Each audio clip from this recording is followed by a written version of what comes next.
Salut, bonsoir, ravi de vous retrouver ce mardi soir, 18h30 et des poussières, hein. On est à un poil de retard, je suis désolé. Aujourd'hui, point important, il n'y a pas Hélène, c'est Timothée qui la remplace à la prod. Hélène déménage, donc c'est un sujet important, hein. Sachez qu'il y a quelques jours, c'est Gauthier également, notre CM, qui sera bientôt de retour pour nous jouer des mauvais tours. Donc lui aussi, il a déménagé ce week-end. Donc nous, on ne bouge pas, on est là. Laurent, sachez-le, est absent pour les 2 prochaines semaines, car ce petit coquin part ce soir-là. Peut-être même qu'il est dans l'avion en ce moment en Corée du Sud. Et nous, on reste là en France. Mais on va parler un peu de Corée du Sud quand même. Et point important quand même, je compte sur vous demain pour souhaiter sur Discord ou via ce que vous voulez son anniversaire. C'est l'anniversaire de Laurent, c'est 27 ans. N'hésitez pas à lui souhaiter. Enfin, je vous dis bonjour à tous, hein. Matthew, Usul, 28, j'ai cru voir Black Pearl. Welcome, ravi de vous revoir. Et oui, c'est vrai, 28, Laurent est si jeune, il ne les fait pas, c'est 27 ans. On est en compagnie de Gauthier Zupinger, tu es le cofondateur et CEO, c'est ça, hein, directeur des opérations en français, ouais. De nonfungible.com. Absolument, ouais. Comment tu décrirais nonfungible.com avant de me faire un pitch? C'est une agence On est une plateforme data. Okay. Si je te vends en une phrase, on est le Bloomberg des NFT. C'est pas mal, hein, on sent que vous l'avez marketé. Hein.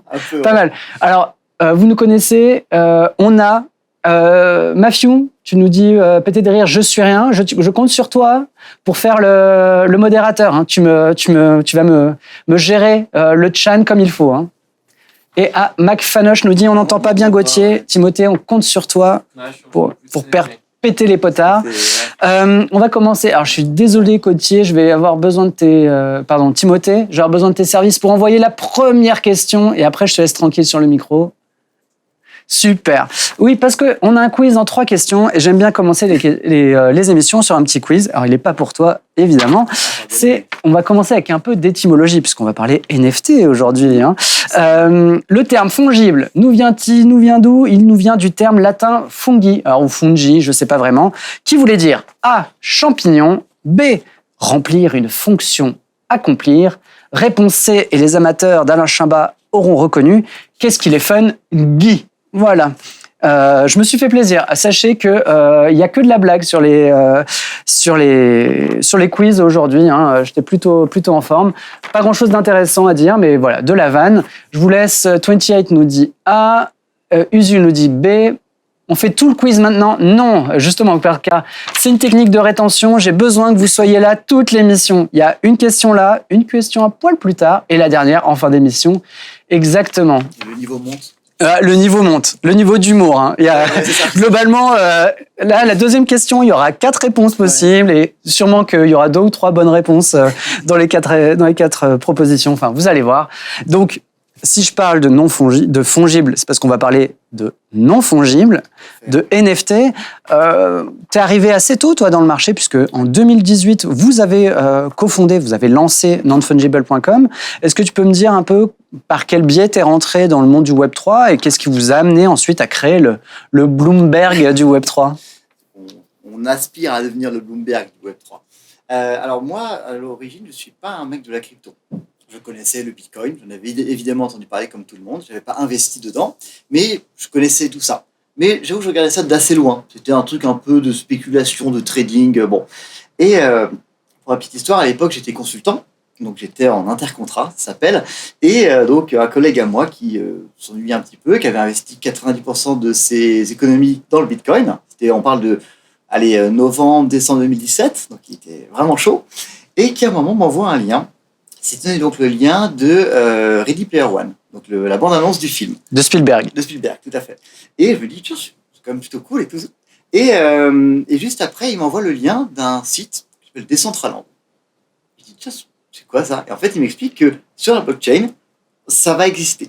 Ce film-là, ce n'est pas qu'une légende, ce n'est pas qu'un mythe, c'est quelque chose qui va réellement exister sur la blockchain. Et en grossissant un peu le trait quand même. Il m'avait vendu bien, j'avoue. Et en fait, vraiment, j'ai eu une espèce de déclic de « mais c'est génial !» En fait, parce que ce qui me manquait, c'était un cas d'usage concret. Et là, je suis tombé sur un truc qui sert à quelque chose, où je me suis vraiment projeté de « oui, je peux acheter un terrain » et une notion en français, donc de propriété pleine et entière, et je trouvais ça fou. Et en fait, du coup, j'ai commencé à m'intéresser. Et en fait, j'ai passé 6 mois vraiment à faire tout ce que je pouvais pour me faire une petite place dans le monde des NFT. Parce que pour moi, c'était genre une révolution complète. Et c'est pour ça que j'ai fait des réunions à 4h du matin avec des mecs qui étaient aux États-Unis, qui eux le faisaient à 18h pour eux tranquille. Et en fait, j'ai rencontré mon associé sur le Discord de Decentraland. On ne se connaissait pas. Il avait juste monté un petit site sur un coin de serveur en une nuit. Le lendemain, il lance ça, je le contacte, je lui dis vas-y, viens, on fait des trucs, file-moi des datas, je te fais une analyse. Et voilà, comment c'est né. Génial. Donc 2018, vous lancez ça. Ouais. Et vous vous lancez dans les datas parce que toi, c'était ton expertise de base ou parce qu'il n'y avait pas d'offre justement sur ce versant, on va dire? C'est une très bonne question. Alors en fait, pas du tout. Moi, je ne suis pas du tout du monde de la data historiquement. Moi, en fait... Tu étais pâtissier, en fait. Non, mais pas loin. Non, je faisais de la strat digitale, ce qui peut tout et rien dire d'ailleurs. Non, en fait, concrètement, ce qui m'a poussé là-dedans, c'est que en fait, tout le monde faisait son petit bout de trading, achetait des parcelles, machin. Il y avait à peine OpenSea, ça commençait, mais c'était pas ce que c'est aujourd'hui. Il n'y avait pas grand-chose pour savoir ce qui se passait sur les marchés. Donc, en fait, moi, ce qui m'a passionné, où je voulais jouer de la data, c'est de donner une espèce de lisibilité sur le marché. Notamment pour moi aussi, un peu, enfin, mon petit trading aussi. Mais en gros, c'était, même si j'étais pas un crack de l'analyse de marché, ce que je faisais, j'étais le premier au monde à le faire. Et c'était ultra excitant pour ça. Et après, on a continué sur CryptoPunk, CryptoKitties, les projets hype de l'époque, quoi. Et en fait, à chaque fois qu'on sortait un truc, on était les premiers au monde à le faire. Donc voilà. Ça, c'était en 2018. Ouais. Ça a un peu bougé, j'imagine. Changé, ouais. Le marché s'est structuré un petit peu, quoi. Un petit peu, ouais, en 5 ans, ouais. Et aujourd'hui, est-ce que tu pourrais nous décrire votre activité? Enfin, quand on a préparé ça, la semaine dernière, on s'est eu rapido au téléphone, tu m'as dit globalement, il y a 2 branches. Tout à fait. Alors, ouais, en fait, concrètement, on va avoir une branche qui est vraiment focus sur l'analyse de marché. Donc, soit on va publier des rapports publics. Comme ceux qu'on a là sur la table. Exactement. Attends, je vais les montrer. Tu vas les montrer parce que je ne suis pas à l'écran. Voilà. Oh là là, mais Timothée, mais quelle réactivité. Oui. Merci.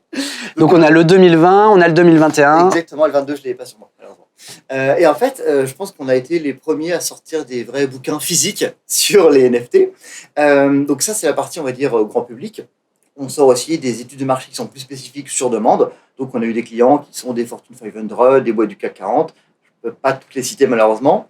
Mais en gros, c'est des boîtes qui nous demandent qu'est-ce qui se passe, quelle est la bonne strat, qu'est-ce qui a marché, à quoi je peux me comparer et quelle a été ma performance. Donc, on les aide là-dessus. A posteriori, du coup, de l'analyse également. Tout à fait. En fait, on peut intervenir aussi bien en amont pour analyser des tendances, pour leur dire la bonne approche c'est celle-là, ou en aval et leur dire vous avez fail, désolé.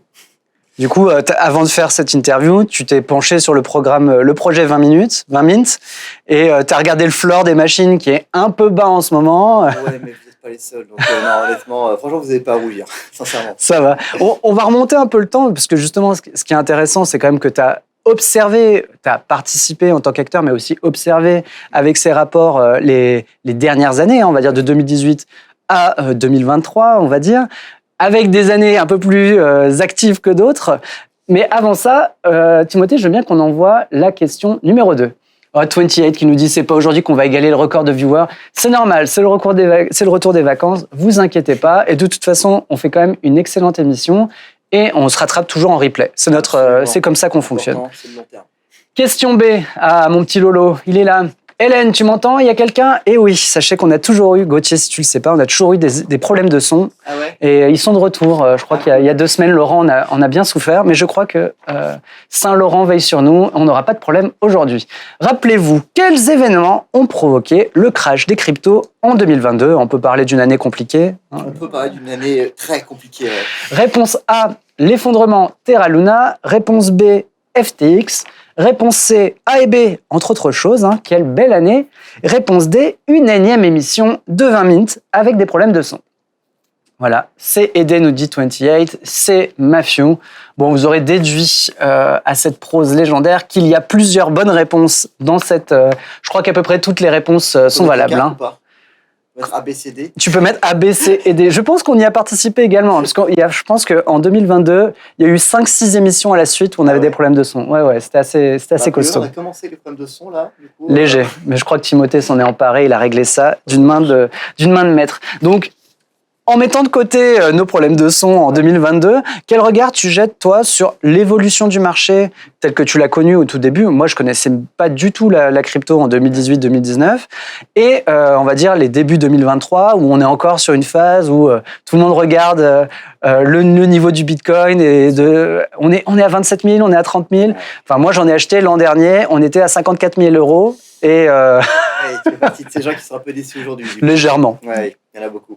Alors, en fait, c'est assez intéressant parce que honnêtement, je réalise à quel point en 5 ans, tu deviens un dinosaure. Mais alors vraiment, hein, le monde des NFT que j'ai connu en 2018-2019, enfin, aujourd'hui, quand je le décris, j'ai l'impression que c'était il y a un siècle et demi, quoi. En gros, on a eu, allez, 2 ans et demi, quasiment 3 ans. Ouais, c'était calme, hein, c'était très calme. Et en fait, on avait des annonces, on a vu des annonces s'accélérer petit à petit. Pour te dire, moi, je bossais pas dedans. On avait monté ça, mais j'avais un boulot à côté quand même. Mm. Et en fait, sur 2 ans et demi, on avait des petites annonces. On a eu voilà, des grosses boîtes, on a eu des MTV, des trucs comme ça qui annoncent des trucs. Et on commence à être contacté au début par des petits médias. Puis après, on a Forbes, puis après, on a Bloomberg qui viennent toquer à la porte, le vrai Bloomberg, hein, qui nous écrivent et tu fais ah, tiens, ok, donc il se passe un petit truc. Mais en fait, au bout d'un moment, tu perds un peu le rythme parce que tu te dis bon, bah ok, ça fait partie du quotidien. Et en fait, tu mesures pas trop l'accélération. Et en fait, c'est vraiment vers 2000. Voilà, NBA Top Shot, c'était le premier gros truc. Ouais. Où là, j'ai des amis à moi qui sont pas dedans, qui commencent à en parler. Ils me disent hey, t'as vu, il y a un truc là, les NFT. Ah oui, je connais. Ouais, Ça me dit quelque chose. ouais, voilà. Et après, un peu dans la foulée, on voit qu'il y a pas mal de projets qui commencent à popper. Et après, on a l'exemple un peu historique, Beeple, la vente, machin, 69 millions. Et je me souviens qu'avec le reste de l'équipe, on était en remote, hein, mais on a tous regardé en live cette vente. Et au début, on a fait nos petits pronostics, évidemment. Allez, 5, 10, 15 millions. C'est déjà une vente méga historique, hein. Et franchement, on voit le truc. Et 1 heure avant la fin, hein, on voit les trucs monter à 20, 25, 30, 35 millions. Et vraiment, on s'est regardé, on s'est dit, OK. Il y a un bug. C'est une nouvelle ère. Mm. Là, c'est une nouvelle ère, il se passe un truc bizarre. Et au moment où ça s'arrête, donc à 60 millions plus les frais, 69 millions, là, on se dit, OK, on vient de rentrer dans un nouveau truc. Et à partir de ce moment-là, en fait, tout s'est accéléré. C'était déjà vraiment sur une pente ultra ascendante. Et là, on est rentré dans une vague mais de boom. Mais en fait, on n'a même pas vraiment compris ce qui se passait. Mm. Et pour être honnête avec toi, quand on en a parlé avec des gros collectionneurs, même des market makers, des mecs qui vraiment sont dedans, qui vivent NFT, qui pensent NFT, en fait, ils nous ont dit non, honnêtement, on a tous fait semblant, mais on l'a pas vu venir. Personne n'a vu venir ce boom. Il y en a quelques-uns qui, a priori, vu leur comportement sur le marché, savaient ce qui se passait. Allez, en novembre 2020 ou en octobre 2020, ils ont commencé à remplir leur sac de plein de trucs. Et là, ils ont revendu quand ça a explosé. L'écureuil, quoi. Exactement. Prévenant, et hop, quand l'été arrive, il revend ses noisettes et il se fait un bon bag. C'est exactement ça. Et bon, alors 2020, 2021, plutôt de belles années, hein, l'explosion. Vous bossez avec. Tu me disais d'ailleurs hors antenne que vous bossez essentiellement avec des clients étrangers. Hein. Ouais, tout à fait. C'était le cas en 2020-2021, quand même, avec un marché français qui se réveille un peu, non? En fait, oui, parce que nous, du coup, on a commencé, comme je disais, donc en 2018-19, où il y avait quasiment personne en France. Hein. Je te raconte des anecdotes sur la France à ce moment-là, c'était marrant. Mais en gros, ouais, nos premiers clients, ça a été des projets vraiment pur Web3 NFT à 100%. Petit à petit, on a eu des clients traditionnels qui sont venus donc vers le Web3, mais qui étaient effectivement des sociétés essentiellement étrangères, américaines. Maintenant, on a des clients qui sont aussi pas mal asiatiques, mais le marché français, même européen, il est assez petit pour nous aujourd'hui encore, hein, malgré tout. Donc c'est vrai que j'ai oublié de le dire, mais Laurent est parti en Corée pour qu'on fasse une adaptation, une version coréenne de 20 Mint. Hein. Donc c'est toi qui me disais tout à l'heure que le marché coréen était très intéressant. Alors honnêtement, ouais. Moi, honnêtement, alors c'est pas de conseil d'investissement, mais les marchés qui explosent, c'est Corée du Sud, Japon et étrangement la Thaïlande. Je suis contacté par des projets thaïlandais, mais alors souvent en ce moment. Et du coup, pour que vous les accompagniez sur le développement de leur stratégie. Ouais, tout à fait. Oui, parce que du coup, j'ai répondu qu'à moitié à la question de tout à l'heure. Mais en fait, il y a vraiment 2 pans. Il y a un pan qui est vraiment analyse de marché, décryptage, qu'est-ce qui se passe. Et un autre pan qui est en fait sur la stratégie pure et dure. En fait, c'est, bon, au-delà des chiffres, bon, concrètement, qu'est-ce qu'on en conclut? Comment on fait une bonne strat, une bonne tokenomics, c'est quoi les bonnes pratiques sur le marché?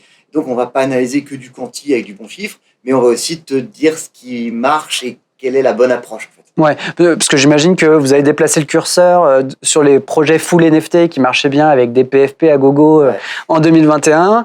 Et puis mi-2022, les choses commencent à se corser un petit peu. Et j'imagine que vous-même, dans les reports, mais aussi dans les conseils que vous pouvez prodiguer, vous avez dû dire faut y aller mollo sur les projets qui, entre guillemets, sont uniquement vitrines. Il faut qu'il y ait plus de fonds. Bah, c'est ça. En fait, alors c'est une super question. Désolé, ça fait 3 fois que je te dis ça, mais c'est le cas. Hein. C'est qu'en gros, là, le problème qu'on a sur ce marché, c'est qu'il évolue tellement vite, il est tellement volatile, que tu vas avoir des moments où tu n'as pas assez de recul. En fait, tu vas avoir un énorme boom, juste après, ça redescend en flèche. Donc, si tu observes les 3 derniers mois, bah, c'est un peu léger. Tu observes les 9 derniers mois, c'est obsolète. Donc, en fait, tu as une espèce d'entre-deux où il faut tirer les conclusions. Et là, en fait, les datas font pas tout. C'est là où il faut aussi comprendre pourquoi ça a marché. Un projet collectible vraiment, vraiment faible d'il y a 9 mois, 1 an, ouais, ça cartonnait parce que c'était il y a 1 an. Aujourd'hui, tu sors la même chose, ça marche plus. Tu sors Axie Infinity aujourd'hui, donc un jeu qui a cartonné l'incarnation du Play to Earn, tu le sors aujourd'hui, je pense qu'il marche plus pareil. Parce que le modèle, il a montré ses limites très vite. Tu vois et donc nous, en fait, on essaie de donner la perspective sur la durée, mais tu es obligé de regarder un temps court. Parce que, en fait, ce qui est vraiment pertinent, c'est ce qui s'est passé il y a 2-3 mois. Voilà. Et donc là, sur les 2-3 derniers mois, tu aurais quelque chose à nous dire en termes de projets qui cartonnent et sur lesquels on pourrait, par exemple, se caler ou sur lesquels nos viewers pourraient se dire si j'ai un petit billet. Ceci n'est pas un conseil en investissement. On ne donne pas de conseil d'investissement, absolument. Non, alors honnêtement, je vais être honnête, je n'ai pas d'exemple de genre de projet qui a cartonné. Par contre, ce que je vais pouvoir te dire, c'est dans les projets que j'accompagne et avec d'autres consultants que je connais qui accompagnent beaucoup de projets, en fait, la tendance qu'on voit de fond, c'est que c'est des projets qui vont sortir dans les, je dirais, 6 prochains mois, surtout vers septembre. Il y en a beaucoup qui sont décalés, qui voulaient sortir vers juin, juillet. Ouais, non, c'est chaud là. On va attendre la rentrée. Ouais, voilà, septembre sera mieux. On ne sait rien en vrai. Mais du coup, c'est des projets qui ont énormément bossé l'utilité, qui ont des tokenomics, qui ont eu des équipes de fous derrière. Et en fait, c'est marrant parce que le travail qui est mis dedans, l'argent qui est investi dans les projets qui vont sortir là, c'est des projets qui sont beaucoup plus complexes. Aussi bien sur du jeu vidéo que sur de l'utilité pure, que même sur du cartoon, des choses comme ça. Moi, il y a des projets même artistiques que j'accompagne. Le taf qu'ils ont fait. Ouais. Il y en a un que j'accompagne personnellement en tant qu'advisor, donc ça s'appelle Axis Mundi. Pas de conseil d'investissement, bien sûr. Mais quand tu vois le taf qu'il y a eu derrière pendant 6-9 mois, et vraiment juste pour... Enfin, ils vont sortir là en septembre, a priori. Non, je ne sais pas encore quelle est la date. Non, mais en gros, ce qui est impressionnant, c'est que des projets comme ça, avant, ça se rushait en 2 mois, ça sortait, allez hop. Là, tu sens qu'il y a tout un truc, il y a un plan, c'est incroyable ce qu'ils ont fait, je ne peux pas spoil malheureusement, mais c'est des expériences qui jouent avec le concept même de NFT. Et en fait, ce qui est drôle, c'est qu'on a observé ce qui s'est passé, il y a eu des projets vitrines ultra basiques, et là, on part sur un type de projet qui est beaucoup plus méta, qui observe ce qui s'est passé, ce que c'est qu'un NFT, ce que ça permet de faire, que c'est qu'une communauté et qui interroge ces notions-là. Et ça, c'est cool. Ouais, donc ils s'emparent un peu de ces mécaniques de DAO, qui mettent en place des crew 3, enfin des défis pour jouer avec la communauté, ce genre de choses. Enfin, plus dans l'engagement. Ouais, en fait, même sur, qu'est-ce que ça te permet de faire en tant que holder, enfin de propriétaire d'un NFT? Qu'est-ce que ça t'ouvre comme possibilité? Et en fait, aussi sur le fait de prendre des risques. En fait, quand tu es propriétaire d'un NFT, oui, tu l'as effectivement, mais sa valeur, elle n'est pas figée dans le marbre. Et si tu devenais acteur de cette valeur? C'est que concrètement, c'est pas juste le marché de la spéculation, c'est que peut-être que toi et les actions que tu vas faire dessus, tu vas en gros l'enrichir, le rendre plus rare, l'upgrader. Voilà. Comme un Pokémon, quoi. Tu es en train de... C'est le NFT dynamique qui monte en niveau un petit peu, plus tu l'utilises ou plus tu le... Tu vois, typiquement, le concept de NFT dynamique, c'est une énorme tendance. Là, la plupart des projets que j'accompagne, ils sont soit sur du composable, en français, composable, soit sur des NFT qui sont dynamiques. C'est-à-dire qu'on n'est plus sur le NFT qui est là, qui est posé, qui ne bougera plus. C'est de plus en plus des NFT avec lesquels tu vas vivre, qui vont évoluer avec toi, avec le marché, avec les tendances de fond. Et un des premiers, ça a été Pac qui a fait ça, qui a fait aussi des œuvres d'art qui évoluaient selon plein de choses. Et en fait, je trouve ça incroyable de dire qu'aujourd'hui, c'est des tendances de fond qui s'installent. Et où en fait, on est sur un truc qui est ultra expérimental. on n'est plus sur la machine à billets qui sort et qui va te dérouler du pognon. Là, c'est et si. On essaye ça, vas-y, on va voir. Il faut prendre ce risque. Mais on reste encore dans une approche, pas grand public, quoi. On reste sur du Web3 qui s'adresse aux initiés, mais avec une proposition de valeur qui est plus élevée que ce qu'il y avait avant, où en gros, on va dire, tout le monde avait un peu pas mal de crypto, on savait pas trop quoi en faire, et du coup, il y avait un projet avec des PFP marrantes, on mettait des sous en espérant faire un petit flip. Et aujourd'hui, il faut que tu aies une proposition qui tienne la route avec un white paper solide. Pareil, on audite un peu ton projet avant de mettre des sous dedans. Enfin, j'imagine que même la communauté, elle s'est disciplinée parce que elle a subi des rugs, elle a subi des projets qui avaient l'air assez solides, mais qui finalement se sont cassés la gueule à cause du crash et de la perte de valeur lors de l'ICO. Enfin, j'imagine que même du côté donc quand vous accompagnez, quand tu accompagnes des entreprises, vous les éduquez aussi à la communauté Web3. Alors, il y a beaucoup de choses dans ce que tu viens de dire. Ouais, c'est ma spécialité, c'est 4 questions en une.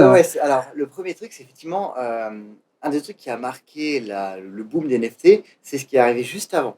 Et il faut faire le lien, c'est que ce qu'on appelle la DeFi Summer, donc l'été de la DeFi, où en fait la finance décentralisée a imprimé des milliards de dollars, et du coup il y a plein de gens qui sont devenus millionnaires du jour au lendemain.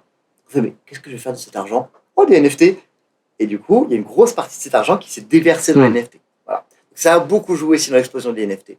Et en fait, on ne peut pas effectivement comparer ce qui s'est passé, comme je disais, il y a 2 ans avec aujourd'hui. Mais du coup, on va avoir en fait des codes Web3 purs et durs qui sont destinés à des gens qui sont dans le Web3. C'est 1% du monde, en fait. Donc aujourd'hui, le gros de l'argent, il n'est pas là. Le gros de l'argent, il n'est pas dans le 1% des Web3 guys. Disons que c'est l'audience le plus facile. Parce qu'en gros, tu grattes la surface, tu les touches facilement, quoi. Sur Twitter, t'es bien, t'es actif, t'as un contenu qui est pertinent, qui est de qualité, tu les touches. Toucher le reste du monde, qui soit considère que les NFT c'est des scams, on va y venir, soit que c'est fini, voilà, eux c'est beaucoup plus dur. Donc là, en fait, il ne s'agit pas de filer du NFT, mais de mettre en avant un projet qui est intéressant. Un projet qui va servir à quelque chose, qui va t'apporter un frisson. Pourquoi tu joues à un jeu vidéo? Pourquoi tu regardes une série Netflix? Pourquoi tu achètes une voiture? Parce que ça te fait vibrer, parce que tu en as réellement envie. Pas parce que NFT, tu t'en fous de ça. Donc en fait, de plus en plus, on a un pivot qui se fait, qui est moins sur l'aspect technique. Le mot NFT, beaucoup de projets refusent de le dire et juste parlent de projets qui est adossé à la blockchain. Ouais. Et d'ailleurs, ça a été un des chevals de bataille de Sorare depuis le début. J'ai une anecdote là-dessus d'ailleurs. C'est que je t'en prie, vas-y. Je ne voulais pas parler de NFT. Ouais. Comme je disais, donc en 2018-2019, quand j'avais commencé dans les NFT, j'ai rencontré un mec sur Discord qui s'appelait NFT Guy. Et je le rencontre un jour en vrai, donc il s'appelle Nicolas Julia. Il me dit qu'il bosse sur un projet. Un homonyme sûrement de celui qu'on connaît aujourd'hui. Non, le vrai, c'est unique. Donc je le rencontre et tout, on discute vers le public, très sympa. Et en fait, on partage une conviction, c'est que le mot NFT, soit il sert à rien. C'est un médium, c'est un support technique. Comme tu dirais TCP/IP, standard technique, tout le monde s'en fout. Par contre, ce qui est intéressant, c'est à quoi ça sert. Et du coup, il a commencé à organiser des petits meet-up dans Paris, donc à Coin House à l'époque, et il ne voulait pas appeler ça des NFT. Il appelait ça des crypto goods. Donc en gros, j'ai eu mes premiers meet-up donc à Paris face à des salles, il y avait quoi au moins, il y a 10 personnes, tu vois, 15 personnes, c'était fou à l'époque. Et on parlait du coup des crypto goods, des enjeux liés au métavers. Autant dire qu'ils nous regardaient comme ça. Ouais, j'imagine. Mais en vrai, cette conviction, je la partage toujours. Le mot NFT lui-même, c'est un support technique.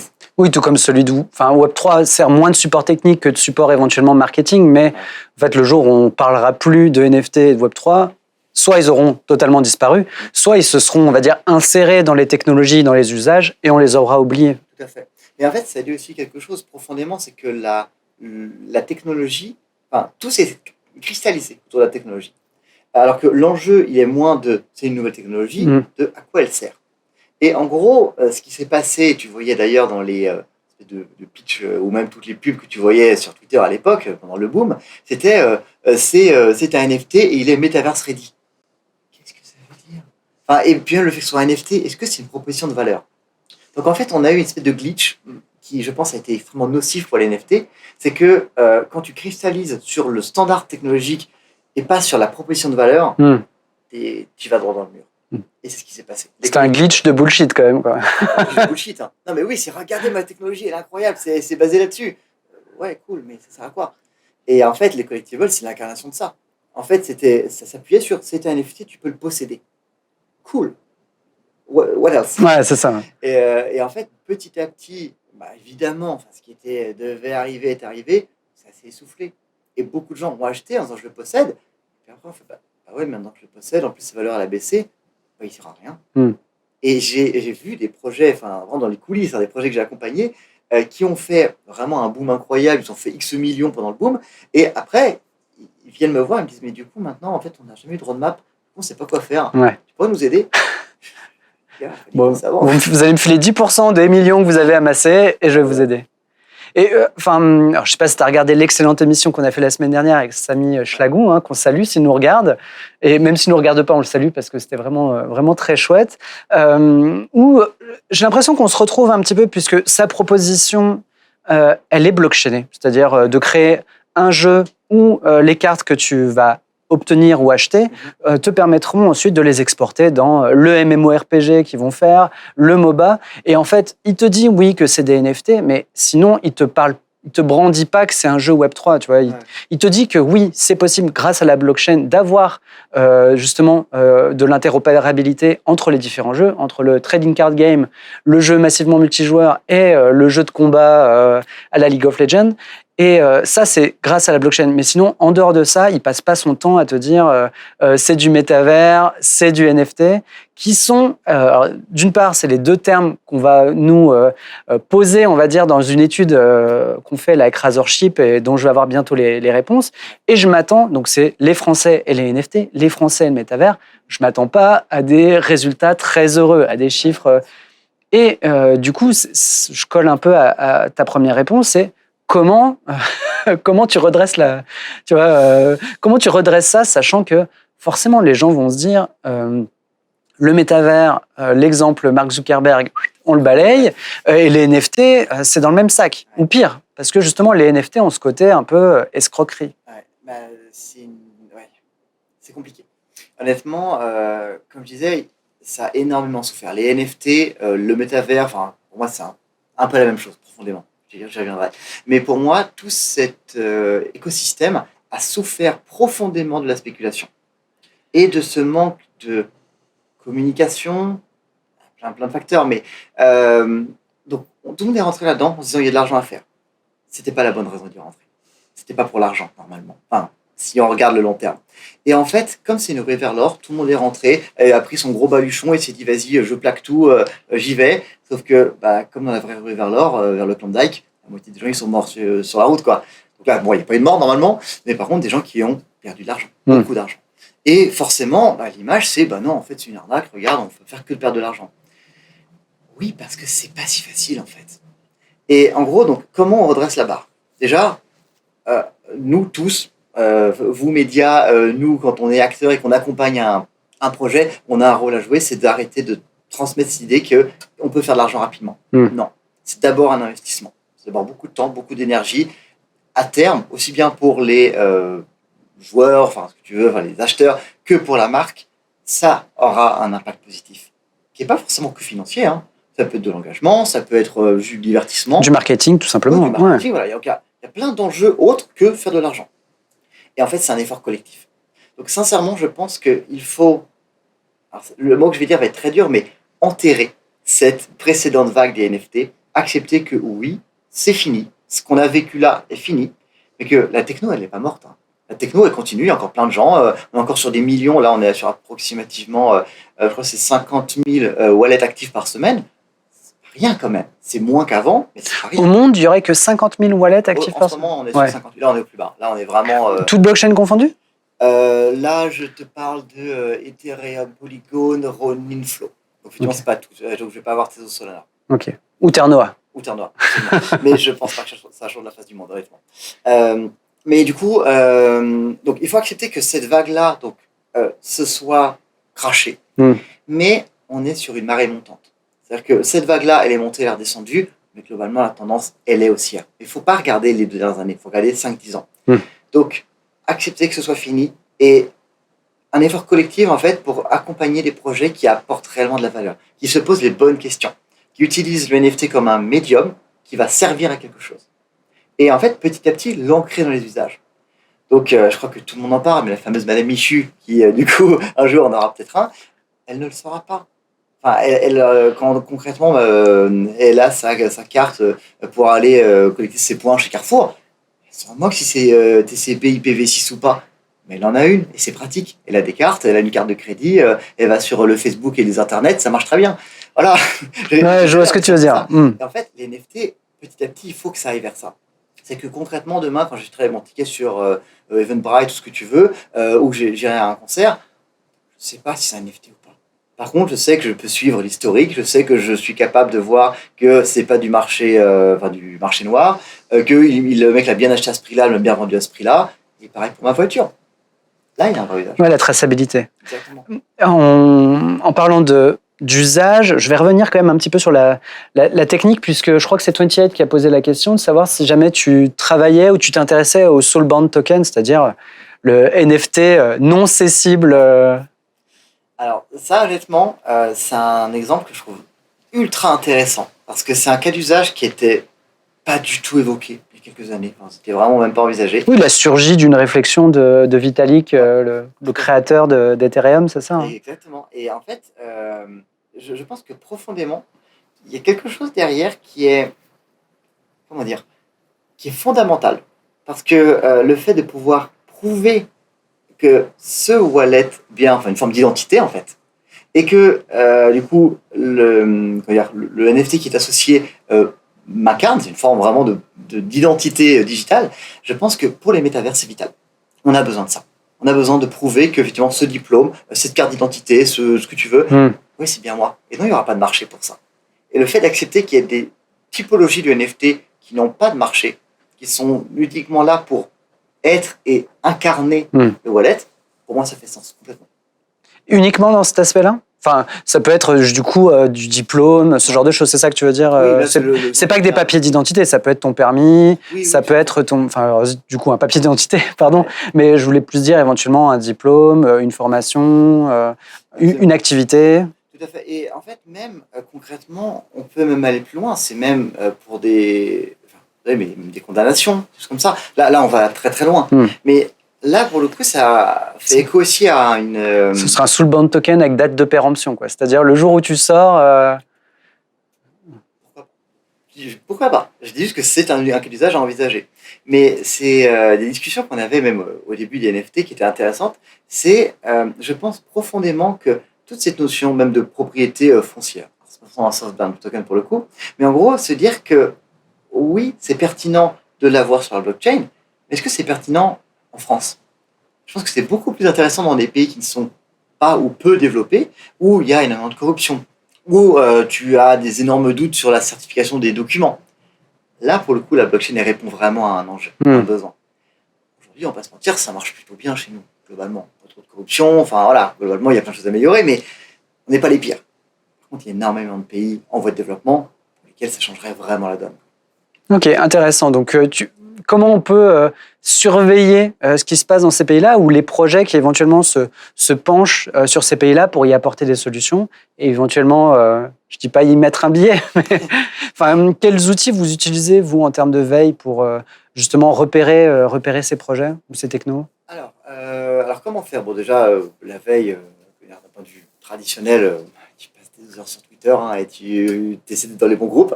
Non, sinon, nous, on a une technique, en fait, c'est que la technologie qu'on a nous permet de scraper la blockchain, donc de récupérer toutes les ventes, les transactions de NFT, pas que les ventes, même les transferts.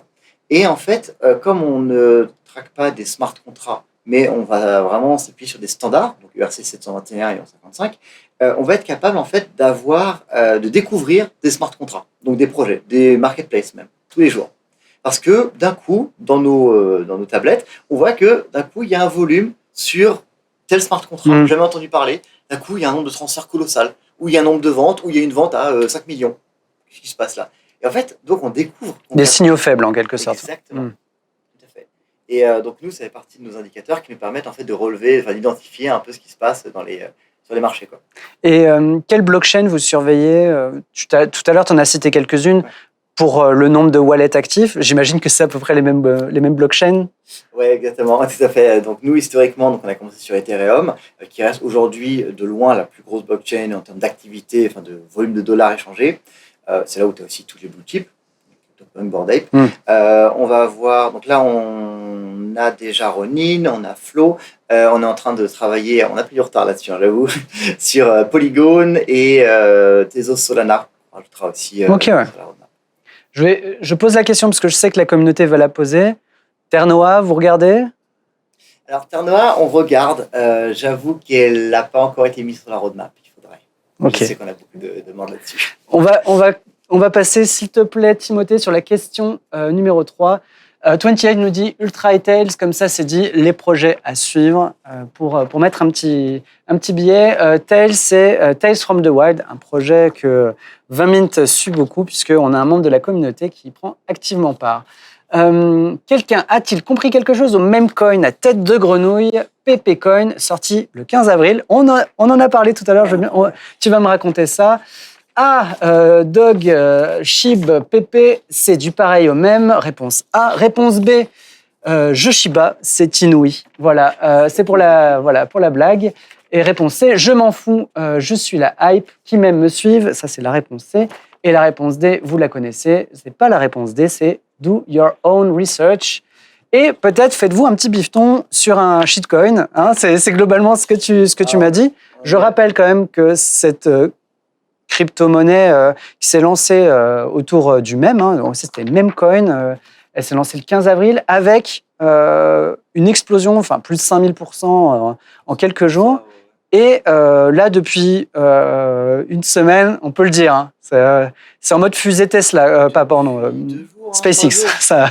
C'est il y a quelques jours seulement ouais. Que ça va redescendre. Mais en fait, c'est marrant parce que le truc, personne n'en est fier. Hein, concrètement, toute personne qui a touché au PP des pros de loi, qu'est-ce que j'ai fait là Il y a des articles qui disent des mecs sont devenus millionnaires avec une crypto qui assume de n'avoir aucune utilité et aucun but sinon de faire connaître ce mème de la culture Web3. Quoi. En fait, profondément, comment dire, c'est nécessaire, ce genre de choses, ça arrive. Quoi. En fait, en ce moment, il y a tellement pas de trucs fun qui se passent sur les marchés, concrètement, les gens perdent de l'argent plus qu'autre chose. Du coup, il y a une espèce d'initiative là, comme ça, lancée. D'ailleurs, je ne sais pas si on connaît le fondateur du PP, hein, il ne me semble pas. Alors, l'artiste qui a dessiné PP, oui, on le connaît. L'équipe derrière. Mais alors, par contre, l'équipe derrière le projet Web3, non. Non, il me semble pas. Mais du coup, en plus, c'est un peu à la Satoshi, on ne sait pas qui a fait ça. C'est arrivé au milieu de nulle part et c'est monté en flèche. Ouais, tu as des baleines qui ont investi à masse. Exactement. Et donc, effectivement, tu vois des mecs qui ont acheté au début 250, 300, et ainsi de suite. Et honnêtement, moi, je trouve fascinant, mais vraiment, ce qui m'a mis une claque, il n'y a pas d'autre mot, c'est que j'ai rejoint le Telegram. Et c'est une expérience à vivre au moins une fois dans sa vie. C'est une expérience sociale. Ah, mais vraiment, honnêtement, c'est un cours de psychologie humaine. C'est fascinant. Mais il y a des gens qui ne dorment pas la nuit. Et qui t'expliquent vraiment qu'ils sont oui mais du coup j'ai acheté mais je sais pas quoi faire, est-ce que je devrais acheter, j'ai remis 10 000 balles, oui, mais du coup là j'ai vendu ça et puis j'ai vendu ma voiture. Quoi et réellement, je pense qu'au-delà de ça, il y a beaucoup de conneries, beaucoup de mèmes, tout ça, mais je pense qu'il y a des gens qui sont complètement fébriles. Et quand je vois d'ailleurs... Ils sont dépassés. Oui, complètement. L'histoire de mon pote qui en 2017 avait mis 90% de ses économies sur Bitcoin, il était dépassé, il dormait plus la nuit, hein. Il a vendu pour retrouver le sommeil. Et en fait, ce que je trouve... Il a dû le perdre après quand il a vu les cours s'envoler. Non, il a bien vendu. Il a vendu au bon moment. Décembre 2017, vraiment bien. Bref. Mais du coup, à l'époque en tout cas, non, pour le PP, honnêtement, moi, ce qui m'embête dans l'histoire, c'est la couverture qu'il a, ce même coin. Oui, il a fait tant de pourcents. Et alors, qu'est-ce qu'il apporte à l'histoire des cryptos ? Quelle valeur il apporte ? En fait, le problème, c'est qu'on le couvre parce que c'est un peu le seul truc qui se passe. Quoi. Mais en soi, il ne mériterait pas, en fait, qu'on en parle. En fait, vas-y. Non, pardon, je te coupe rapido parce que t'as Mafiou qui, j'allais dire mémé, je suis désolé. T'as Mafiou qui est d'accord avec toi. Hein, il dit les nouveaux qui découvrent la crypto avec le PP, comment ça va faire mal. Et ça dégoûte beaucoup de gens. Ça dégoûte énormément de gens, c'est ça le problème. C'est qu'on va se retrouver du coup avec des gens qui, pour leur premier investissement, là, ils en ont entendu parler, ils se sont fait, tiens, il y a une crypto qui monte, regarde, elle a fait que ça. Du coup, tu vas sur Telegram, t'es un peu naïf, quoi. Tu vois des gens qui font achète, tu dis, oh, la communauté, c'est fou, 45 000 personnes qui tweetent en permanence, enfin, qui postent, c'est dingue. Bon, bah, je vais en acheter. Sauf que, bah non, en fait, c'est un phénomène social de pump and dump géant. En fait, je sais même pas si c'est réellement contrôlé pour le coup. Ouais, Dieu nous le dira. Mais en fait, là, aujourd'hui, ce qui se passe, c'est un phénomène de dérégulation totale où ça te montre un peu le pire des cryptos. C'est pour ça qu'en vrai, ça m'embête même. On lui accorde une telle place. Là, du coup, moi, dans mes recommandations Google, juste avant d'arriver, j'avais une news de BFM TV, c'est tous ceux qui ont acheté du PP s'en mordent les doigts aujourd'hui. Oui. Mais si tu as acheté du PP hier, oui, tu peux t'en mordre les doigts. Tu t'en mords les doigts, oui. Enfin, et tu vois que globalement, c'est un truc qui fait. Si ça fait x500, plus 50-500% la veille, attends-toi ce qui passe pareil dans l'autre sens le lendemain. Et, ouais. Mais c'est. Après, justement, je vois qu'on nous dit, vous en parlez, donc au lieu de parler de la capsule de Terre-Noire et de Tej, nous dit Usul, mais c'est vrai, on a tort, on devrait parler de Time Guardian. J'ai installé l'application, elle est sortie la semaine dernière, mais j'ai pas encore créé de capsule temporelle, mais bon, c'est un autre sujet, on le refera. Mais c'est vrai que si j'en ai parlé, c'est parce que j'ai vu le sujet popper sur le Discord de 20 Mint, et aussi parce que je me suis dit, les mêmes coins, Shiba, Dodge, ils sont aujourd'hui 8e, 15e et pour PP 57e au moment où je vous parle, on va dire cet après-midi, ils étaient dans ce classement-là sur CoinMarketCap pour, on va dire, la capitalisation du projet. C'est quand même impressionnant de se dire que des projets bâtis sur du vent sont à ce niveau-là et du coup, l'image que ça donne globalement du marché, là, c'est difficile de donner tort aux gens qui disent regardez le Web3, c'est n'importe quoi. C'est des milliards qui tournent, alors que c'est un moulin à vent, quoi. C'est un moulin à vent, effectivement. C'est une gigantesque machine qui a imprimé de l'argent. Sauf que comme les gens ont suivi, ça fait de la valeur. Mais en fait, j'ai presque envie de te dire, c'est juste que c'est très visible, très rapide. Et qu'on peut le monitorer parce que maintenant, on a plein d'outils comme CoinGecko, CoinMarketCap qui nous permettent de suivre ça en temps réel. Super. Mais en vrai, c'est pas si nouveau, hein. La spéculation, des bulles comme ça. Parce que c'est, en fait, le techno avançant, c'est de plus en plus rapide. Et tu vois, ce que tu me disais tout à l'heure, on en a parlé un peu en antenne, mais en fait, pour moi, le fait que ce soit. Donc, ces trois-là, effectivement, ils des places dans le top 50, allez, top 100. Ouais, mais c'est 3 sur 100. Donc, c'est-à-dire que tu as 3% de bullshit pur et dur dans les cryptos. Ouais, ça me choque pas. En fait, et comment dire, pour moi, ça révèle non pas un truc sur les cryptos, ça révèle un truc sur, désolé, mais l'humanité et les acheteurs. Bien sûr. Et en fait, c'est qu'il y a une audience pour ça. Il y a des gens qui sont prêts à... le premier, quand j'en ai acheté, encore une fois, je n'étais pas fier, mais du coup, des gens qui sont prêts à prendre le risque, à acheter et à participer à cette blague. Par contre, le vrai problème, c'est quel est ton niveau de conscience quand tu le fais. Et là, pour le coup, ça résonne avec chacun nos limites et les risques qu'on est prêt à prendre. C'est, si tu le mets et que tu sais que c'est de l'argent que tu es prêt à oublier, l'image que je donne généralement, en fait, quand tu mets de l'argent en crypto, et surtout sur une crypto comme ça, c'est comme partir à la guerre. Tu n'es pas sûr de voir revenir. J'ai sûr d'eux qui reviennent avec des chargés de trésor ou rien du tout. Mais là, c'est un peu le cas. Parce que je n'ai pas pris le temps d'analyser, tu vois, le projet, mais en soi, le projet a de la valeur tant que tu as des gens qui sont prêts à payer plus cher. Et du coup, quand l'édifice va s'écrouler, on va se retrouver quand même avec des centaines, voire des milliers de personnes qui auront eu le tort, en fait, d'arriver trop tardivement sur le projet, d'y croire, entre guillemets, trop tardivement, ou de croire en leur instinct, leur nez, et ils vont s'en mordre les doigts. Et pour certains, ça va être... tu parlais de gens qui revendaient peut-être leur voiture, et forcément, les médias s'en feront le relais, et ils auront raison d'une certaine façon, parce que le manque de régulation, là, il est criant sur des projets comme celui-là. Non, je suis d'accord, mais en fait, la vraie problématique, c'est que c'est double tranchant. C'est devenu facile d'acheter des cryptos. Et en plus, forcément, tu as Binance, OKX, tout le monde qui s'est acheté. Ça brûle. Je vois que ça parle beaucoup là. Hein. Ça parle beaucoup sur le chat où allez, burn les médias, nous dit Mémusul. Merci, t'as raison. Ouais. Mais c'est vrai que le fait que ce soit listé sur Binance, c'est une institution qui dit. Et là, pour le coup, pour moi, il y a un vrai sujet éthique. C'est que un acteur comme ça qui liste le PP, tu fais quoi? Enfin, c'est quoi ton message? C'est que c'est quelque chose qui mérite d'être sur Binance et d'être tradé au même titre que tous les autres? Parce que le truc full décentralisé qui sort vraiment de nulle part, enfin si demain je prends des coquillages, je commence à les vendre à mes copains et ça prend et tout le monde en trade, bon bah ok, on a créé ça entre nous, personne ne m'en empêchera. Mais si demain... C'est pas Casino qui arrive et qui dit hey, mon gars, Ouais, file on va les imprimer, on va imprimer tes coquillages en 3D. Si demain j'ai la bourse de Paris qui me dit tes coquillages, franchement vas-y viens, on les met sur le marché, tu vois, ça va cartonner. Non, là il y a un problème, bah, c'est exactement ce qui s'est passé. À quel moment Binance, OKX et puis il y en a encore une autre, du coup, met un coup de tampon en disant ça, c'est quelque chose qui mérite d'être là. Et bah, fondamentalement, c'est juste parce qu'eux se font de l'argent dessus. Parce que forcément, ils se prennent un pourcentage, une commission sur le trading. Donc ouais, là, c'est plus problématique. Et après, et moi je t'avoue que c'est aussi un truc qui m'a un peu embêté avec les NFT, et du coup là, ce qu'on fait avec le PP, c'est que ça donne du grain à moudre aussi. Effectivement, bah, globalement aux médias, et là, je suis désolé, j'ai absolument rien contre eux, mais BFM TV, c'est un peu l'incarnation de ça. C'est qu'effectivement, ils vont traiter énormément de ce genre de sujet parce que bah, d'un coup, il se passe un truc, regardez, ça vient de tomber. Et au moment où les NFT et les métaverses sont passés où ils avaient fait x2000 et sont repassés à seulement x100, c'était regardez, c'est fini. Non, c'est pas fini, regardez, la tendance, elle est là quand même, globalement. Voilà. Et même quand tu regardes le PP, en vrai, bon, une fois pas que c'est un investissement, la tendance, elle est haussière, globalement, depuis le début. Oui, les volumes sont vraiment costauds. Il redescend évidemment sur les classements, mais ça reste. Il y a du monde qui continue de mettre des sous, quoi. Je peux dire un dernier truc. Vas-y, fonce. En fait, le seul conseil que je peux donner aux gens, juste avant de prendre le risque, ce genre de risque qui est un risque énorme, c'est faites une due diligence. En gros, c'est renseignez-vous, le fameux do your own research. C'est quoi l'utilité? C'est quoi l'équipe?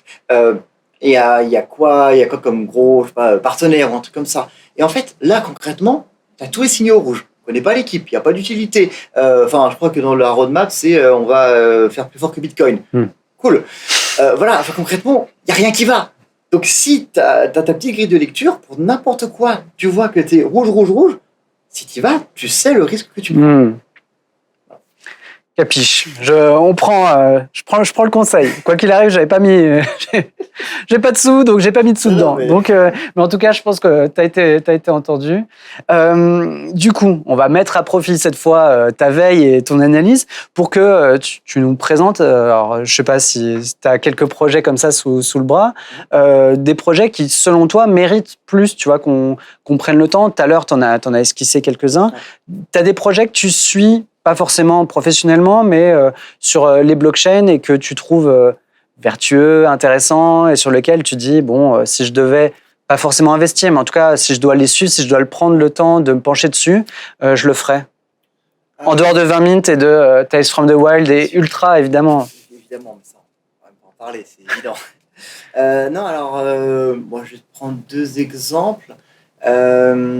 Il y a un exemple de jeu que j'aime pas mal, c'est justement un de ces projets qui ne met pas en avant le côté blockchain crypto. Donc c'est un qui s'appelle Ember Sword. Donc c'est un projet qui s'est lancé historiquement sur Polygon, donc en train de fusionner avec Immutable X en ce moment. Et en fait, ce qui est intéressant, c'est que c'est un jeu qui met beaucoup de temps à se lancer, mais qui a vraiment des mécaniques en fait de co-création. Il y a des mécaniques en fait de au début, tu as une carte, un peu comme tout le monde, mais ils ont sorti des alphas et tout, et en fait, ça ressemble à un vrai jeu, en fait. Ce qui est assez presque rare. C'est rare, oui, c'est rare, effectivement, dans le Web3. Donc, non, il y a ce genre de trucs qui sont assez cool. Après, moi, celui sur lequel je suis en train de revenir à explorer pas mal de trucs, c'est INS. Tout le monde le connaît, je pense. Alors, moi, j'ai besoin que tu me le représentes. Ethereum Name Service. Donc, qui a été aussi pas mal... fait partie du gros boom des NFT, mais en gros le principe donc c'est des noms de domaine. Ah oui, ok, ouais. Parce que, du coup c'est vrai que moi tu l'as anglicisé, mais du coup oui, je comprends mieux, ouais, ok, oui, parce que nous on en a, on en a. Ouais. Mais pour notre DAO. Non, mais tu vois, mais comme c'est bon, mais tu vois, en fait, sincèrement, je pense que là, c'était réellement visionnaire. Sortir ça à l'époque, et du coup avoir cette notion d'identité digitale à l'époque et aujourd'hui, enfin. Regarde comment ça s'est développé. Enfin, je pense que profondément le fait d'effacer ce nom ultra long là, ton 0x machin truc, et d'avoir quelque chose de lisible, c'est un des pas les plus importants vers une meilleure UX. Ouais, bien sûr. Voilà, bon, désolé, je t'ai pas donné un truc Non, non, mais c'est vrai qu'on en a hein, dans la commu. On a Marvin. Je sais que quand on lui envoie des NFT et il en gagne souvent, Ouais. ça doit être marvin.eth ou quelque chose comme ça. Enfin, c'est Mais assez efficace, quoi. Moi, j'ai mon associé qui est admin.eth, il est très fier. Pas mal. J'avoue que c'est pas mal. .eth, Il a pas créé Nike.eth, ce genre de truc. non, J'imagine que ça a été tenté. Non, mais alors, par contre, un des trucs les plus fous que j'ai fait, je crois, depuis que j'ai commencé dans les NFT, donc aussi on évalue les portefeuilles. On estime la valeur de portefeuille NFT. Donc on a des clients qui sont des gros des collectionneurs. Et il y en a un qui est totalement inconnu sous les radars. Je crois qu'il a quelque chose comme 2500 ENS. Ouais. Alors il n'a pas toutes les marques, mais il a... Service-public.eth. alors c'est quasiment qu'en anglais, mais alors tous les mots les plus basiques du dictionnaire, il les a. Ah ouais. Alors, par contre, à estimer, c'est un calvaire. Hein. C'est quasiment impossible. Hein. Mais par contre, ça, pareil, c'est genre des mecs totalement, c'est des nobody complets. Mais l'idée d'acheter à ce moment-là, c'est génial. Tu tentes. Ouais. Mais je crois qu'il y a des gens qui avaient tenté ça sur genre les .fr ou ce genre de choses. Et t'as l'État à un moment qui arrive et qui dit mon gars, le service-public, tu vas me le rendre et c'est fini, quoi. Oui, mais avec un NFT, tu fais comment ? Oui, je dis pas non, mais... non, c'est vrai. Et il n'y a pas longtemps, un membre de la commu m'a parlé du coup, je me suis penché un peu dessus et je sais que Laurent suit beaucoup ce dossier, celui des médias NFT, donc la possibilité d'avoir des articles au format NFT, de créer éventuellement de la valeur. Alors, évidemment, tous nos articles ont de la valeur, mais nous, on est un média gratuit en disant... soit tu as un paywall en disant cet article, sa lecture coûtera un Ether, par exemple, hein. Ou alors tu crées un autre format où tu essaies juste de mettre en place une sorte de récompense à la lecture ou de collection. C'est-à-dire, si tu possèdes tous les NFT du numéro 2 de 20 Mint, tu as accès gratuitement au numéro 3, par exemple. Ouais, Qu'est-ce que tu penses un peu de cette tendance ? On a besoin que tu nous aiguilles un petit peu afin de savoir justement ce qu'on doit faire. Non, mais alors, profondément, je suis convaincu que c'est un cas d'usage qui fait partie de ces cas d'usage qui ne sont pas entre guillemets les plus sexy, les plus hype, mais qui est fondamental. En fait, alors pour la petite histoire, moi, mon bagage d'origine, il est dans les médias et la communication. Donc, j'ai fait le CELSA, qui est juste à côté, là, pas très loin. Et un des grands enjeux, une grosse problématique qu'on avait analysée, c'était sur le financement, la monétisation des médias. Donc, est-ce que du coup tu fais quelque chose d'ultra démago pour avoir un maximum d'audience, ou est-ce que tu vends ton âme à tous les sponsors du monde ? Enfin bref, du coup tu as des vraies questions profondes de monétisation. Et du coup le fait que ce soit justement via un NFT où tu vends quelque chose qui en plus a une réelle valeur, que l'information a une valeur, hein, par exemple, de prouver ça, je pense qu'il y a quelque chose où en plus tu peux créer cette espèce d'engagement, où tu es un peu à la croisée des chemins entre le média traditionnel et la marque qui veut engager avec sa commu, où en fait, oui, petit à petit, quelqu'un qui a lu X articles ou a acheté X articles peut du coup avoir des rewards particuliers, avoir accès à un autre type de contenu. Et en fait, potentiellement, ça te permet aussi, selon l'effort investi, une analyse qui aura pris 5 journalistes pendant un mois, tu ne la vends pas pareil. Et ça te permet aussi d'avoir un truc beaucoup plus à la carte. C'est que tu ne vas pas acheter ton journal dans lequel tu auras tous les articles, tu vas en zapper. C'est que réellement, tu achètes ce qui t'intéresse. Et après, si tu regardes du côté du média, ça permet aussi d'avoir une meilleure connaissance.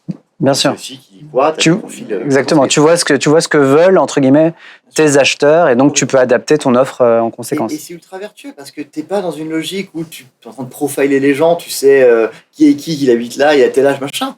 Tu sais pas. C'est juste que ce wallet là, globalement, il est intéressé par ce type de contenu. Et tu peux réellement récompenser des lecteurs assidus ou des personnes aussi qui vont participer à t'apporter de l'info. Donc en fait, cette logique que beaucoup de projets NFT ont essayé de faire, plus ou moins maladroitement, désolé, mais je trouve que ça fait vraiment sens pour les médias. Parce que ton lecteur, désolé, je prends par exemple de BFM, mais du coup, ils ont ce truc de vous voyez un truc, appelez-nous, vous voyez un breaking news quelque part, machin. Pourquoi pas, en vrai, ça c'est intéressant, c'est un truc crowdsourcé.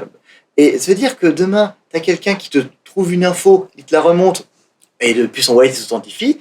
Toi, votre équipe, vous vérifiez que c'est une vraie info, vous la traitez, il a participé. Il peut avoir un reward derrière. Il fait partie d'une commu, et en plus, sans aller jusqu'à tous les tirs qu'on a pu voir dans la communauté, mais c'est dire que tu as des classements, tu as quelqu'un qui a réellement participé et qu'il fait partie d'un cœur de communauté vraiment actif. Bon, ça me parle. Hein. En tout cas, nous, on les récompense avec des paires de chaussettes, des casquettes, ce genre de choses. J'en profite, je crois qu'on a eu quelques questions. Il y a notamment 28 qui demande, ça coûte cher un ENS Alors, c'est par an, hein, pareil. Hein. Exactement, c'est un abonnement, c'est comme un nom de domaine, hein, concrètement. Et en fait, ça va dépendre de la longueur. Alors, sur le marché primaire, je n'ai plus les prix en tête, hein, mais en fait, plus il est court, plus il est cher. Je ne sais même pas s'il reste des 3 ou 4 caractères. Je crois qu'ils ont dû partir depuis le temps. Mais en fait, globalement, un truc à 13 ou 14 caractères va te coûter rien du tout. Par contre, le marché secondaire, ouais, c'est la folie. C'est la jungle. Hein. Ok, c'est beau à savoir. Et on nous parle, Usul Le Freeman qui nous parle de la carte de bibliothèque NFT, Tales, de Read to Earn. Ah, il y avait une histoire de Read to Earn, nous dit Usul. Écoute, intéressant effectivement le fait de dire que si jamais tu en apprends plus sur le lore, tu peux être récompensé. Nous, c'est des choses sur lesquelles on se pose, pourquoi pas, hein, pour la suite. C'est comme un Zilli. Je sais, Mafiou, t'as dit Zilli et non pas Crew 3. C'est vrai que je suis un vieux. De partager, donner des récompenses. Oui, Usul nous dit, donc il n'y a pas Elven qui est déjà venu dans l'émission, qui a été invité et qui est aujourd'hui membre de la fondation Tales from the Wild, un projet que du coup je t'encourage à découvrir. J'ai une dernière question pour toi. On a parlé de nonfungible.com, mais on n'a pas parlé de la Non-Fungible conférence à laquelle tu participes à la fois en tant qu'organisateur, hein, aux côtés d'un individu qu'on connaît bien, un certain John Carp, qu'on a accueilli déjà ici. Et c'est vrai que tout à l'heure, tu parlais des premiers bouquins sur les NFT. Je crois que vous deviez être ric-rac, hein, parce que lui aussi, il en a sorti un très tôt, mais il n'était peut-être pas imprimé au départ. Il était en... Je crois qu'il l'a sorti juste après notre rapport 2021, si je ne dis pas de bêtises. Ok, j'ai pas les dates en tête, mais tout à l'heure, j'y ai pensé. Parce que justement, quand du coup on a sorti notre rapport et on s'est dit, vas-y, on tente un truc, on sort un rapport. Donc lui c'était 2020, lui 2021. Et honnêtement, quand on l'a sorti, on s'est dit, 200 pages, allez, on tente le truc. Et au final, il y a eu une audience pour ça. C'était pas la question. Non, mais du coup, cette conférence donc, qui aura lieu là, début juin à Lisbonne, t'étais à NFT Paris, mais plutôt comme spectateur, enfin là pour retrouver, j'imagine, des connaissances, croiser du monde, etc. Cet événement, John Carp, il nous l'a vendu comme assez ambitieux, mais un peu plus créatif, tu vois, avec vraiment une envie d'évelléité artistique, etc. Toi, tu serais également comme speaker. Enfin, j'aimerais bien que tu nous... On n'aura pas la chance d'y être, je crois pas, hein, dans la commune, je pense qu'il y aura personne qui y sera. Tu vois, si jamais tu peux nous vendre un peu la chose et nous dire ce qui attend, on va dire, les visiteurs. Alors, pour te dire, moi, du coup, effectivement, j'ai fait un paquet d'événements NFT. Donc, un des plus gros, c'est NFT NYC, donc qui est d'ailleurs le premier. Donc, en 2019, pareil, 2020, 2021, jusqu'à là, 2023, je l'ai fait aussi. NFT Paris, j'ai fait le THCC, voilà. Et en fait... la plupart de ces événements, pas tous, mais ils ont un peu ce truc où on a réuni des gens, on a mis autant de speakers que possible sur scène parce qu'il faut bien attirer du monde, et il y a bien des noms qui vont attirer leur commu avec eux. Donc en fait, là je vulgarise, mais du coup c'est un peu une tendance de fond de, au bout d'un moment, plus personne n'écoute vraiment les speakers, et puis en fait on va aller au side event parce que c'est plus cool, quoi. Donc là, évidemment, il y aura du side event, mais sincèrement, par rapport à tous les autres events, il y a une prise de risque qui est énorme. Il y a des types de prises de parole où on va avoir donc des personnes qui sont donc undocs, donc des artistes, des collectionneurs. Moi, je travaille avec Well Shark, donc un collectionneur historique depuis des années. Il va pour la première fois faire un talk. Il sera là. Mais il aura une cagoule. Ah oui, donc il sera caché, quoi. Ouais. Et alors justement, on veut éviter le truc. Il y aura son hologramme au mode Jean-Luc Mélenchon. Mais du coup, c'est un peu plus cool que ça. Justement, l'idée, c'est de faire des expériences qui sont immersives. En fait, c'est que, comment dire, il y a un espèce de décalage profond, je trouve, entre l'éthique des NFT, le fantasme un peu ce que sont réellement les NFT, et quand tu arrives sur un événement où tu as très classique, de stands accumulés, achète mon truc s'il te plaît, vas-y, j'ai des casquettes. Oui, ça ressemble au salon du vigneron, hein, sans l'alcool, quoi. Voilà, et puis en fait, tu as des gens sur scène, et puis en fait, dans les panels, tout le monde essaie de tirer le micro à lui pour parler le plus possible. Donc, typiquement, il n'y aura pas de panel. C'est, je pense, le premier événement NFT. Que des keynotes, quoi. Non, il y aura aussi des débats. Le débat, donc c'est un format qui est un peu différent, donc on a essayé du coup de réinventer. Donc tu n'as pas ce truc, tu as 5 personnes sur scène qui sont en train d'essayer de filer leur projet, et les keynotes, tu auras des formats qui seront plus longs. Typiquement, NFT NYC, le dernier, c'était 10 minutes par personne, 5 ou 10 minutes par personne sur scène. Ouais, c'est court. Tu dis rien. Ouais. Moi, la dernière fois, c'était 5 minutes. C'est ridicule, 5 minutes. Vraiment, tu cours à raconter tes slides, quoi. Donc là, en gros, ce qui est intéressant, c'est que effectivement, tu as des expériences. Tu as énormément aussi d'activation, c'est le terme technique. Donc en gros, de petits happenings, d'événements artistiques. Là, un des projets que j'accompagne qui va faire du coup son meet sur scène, ça va être fou. Enfin, vraiment, j'ai vu un aperçu de ce qu'ils vont faire. C'est incroyable. Visuellement, je n'ai jamais vu ça sur un événement, quoi. Et en fait, ce que je trouve cool, et c'est pas pour vendre l'événement, c'est que c'était fait par des gens qui ont assisté aux autres. Donc on sait à quoi ça ressemble. Et on a pu s'inspirer de tout ce qui avait été fait, et même des mauvaises pratiques, quoi. Il y a une usure qui se fait au bout d'un moment, tu fais, c'est ça, les événements NFT. Oui, en plus, tu retrouves, j'imagine, un peu le même monde Ouais. d'un événement à l'autre, quoi. Exactement. Alors bon, évidemment, tu continues un peu à croiser la famille, au bout d'un moment, voilà. Mais ce qui est chouette, c'est que l'événement n'a pas volonté à faire le truc de 50 000 personnes, mais plutôt de miser sur de la qualité et sur de la vraie prise de risque. Et c'est là où, après, on ne sait pas. Et ta prise de parole là-bas, ce sera sur quoi ? Alors moi, du coup, j'ai un workshop, et comme je te disais, c'est des formats qui sont à la place. Moi, j'ai 45 minutes, et c'est sur, en gros, tous les échecs des marques. Donc en gros, c'est un peu le comment échouer. Je fais 45 minutes sur tous les fails. La leçon. Exactement, le décryptage de fails, en fait. Parce qu'en fait, tout le monde parle des succès, de mon projet, il a trop réussi, regarde, je suis meilleur. Moi, c'est plutôt par rapport à tout ce qu'on a observé là en 4-5 ans. Ok, qu'est-ce qui fait que ça a fail ? Pourquoi ? Quelles sont les décisions ? Et là, il y a un exemple que j'ai en tête d'un grand groupe, on connaît tous. L'exemple, il est iconique. Enfin, c'est 3 cabinets de conseil qui ne se sont pas mis d'accord. Ils ont eu une réco en plein milieu du boom, où tout le monde leur a dit franchement, tu sors une collection par mois, ça va marcher. Sauf que, en fait, 1 an plus tard, le marché a un peu changé. Ouais. Oui, après, tu as des fails qui se transforment après en succès relatif ou en succès, type Porsche, par exemple, qui n'avait pas très bien réussi, on va dire, sa mise sur le marché, qui a tout arrêté et qui reconstruit un peu son... Non ? Non. Je peux parler sans filtre. Ah bah vas-y. Non, Porsche, c'est catastrophique. Ah oui, voilà. Non, en fait, Porsche, je pense d'ailleurs que c'était un très bel exemple de manipulation de marché. Concrètement, Porsche, donc ils ont annoncé leur vente, ils lancent le truc, ça se vend pas. Ouais, c'était très cher pour rien. 1700, je voulais le chiffre exact, mais 1700, un truc comme ça, sur 5000, 10 000. Bon, bref, ils n'en vendent pas énormément par rapport au volume complet. Et la veille où du coup le supply va être coupé, tu as 2 wallets sans aucun historique qui débarquent, qui ont chacun un approvisionnement de l'équivalent de 250 000 $ chacun, qui arrive, dont un qui s'appelle, je crois que c'est Porsche 911 God ou un truc comme ça, et ils te swipent le floor. Ils achètent pour 500 000 $. Donc juste avant que du coup ils cut le supply, tu as du coup le floor qui remonte, qui fait x3 globalement. Donc, c'est bizarre quand même. Étonnant, oui. Il y a 2 wallets qui sortent de nulle part, qui viennent que sur ce projet-là et qui achètent pour 1 demi-million de NFT. C'est fou ça. Et puis depuis, il retient bien le floor. Ouais. Et puis il y en a un des deux qui régulièrement rachète des petites dizaines, à gauche à droite comme ça.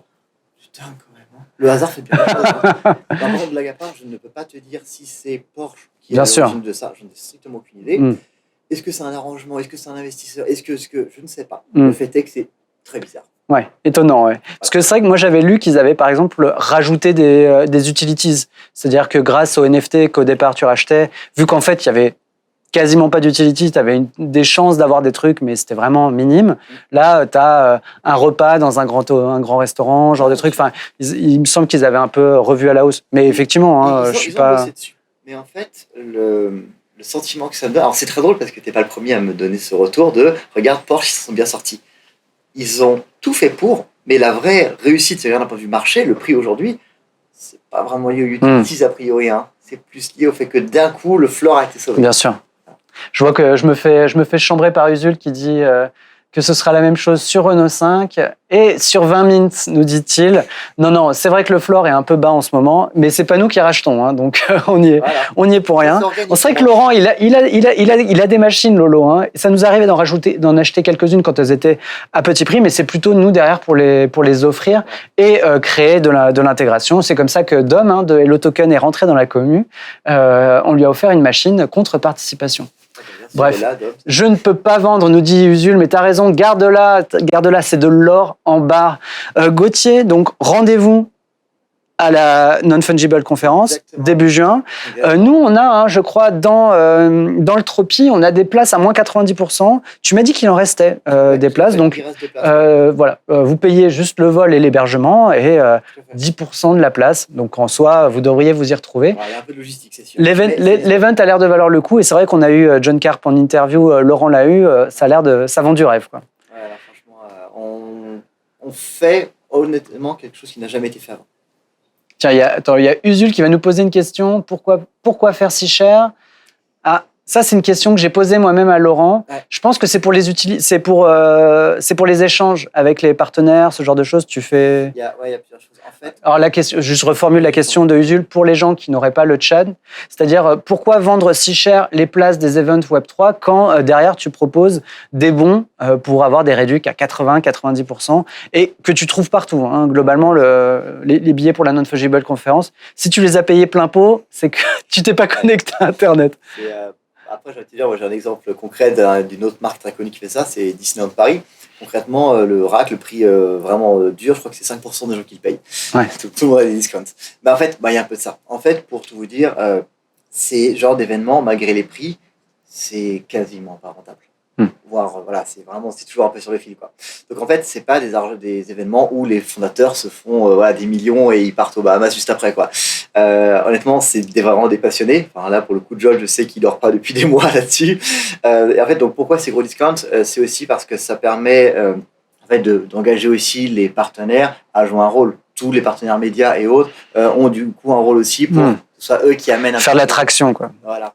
Et puis bon, il y a aussi un petit truc marketing de bah oui, je me dis que je fais une bonne affaire si je paye le prix. Voilà. Non, en vrai, dans l'absolu, le prix, c'est sûr que facialement il fait peur, mais voilà, comme tu l'as dit, n'importe qui est passionné et qui va creuser un petit peu, il va trouver un prix abordable.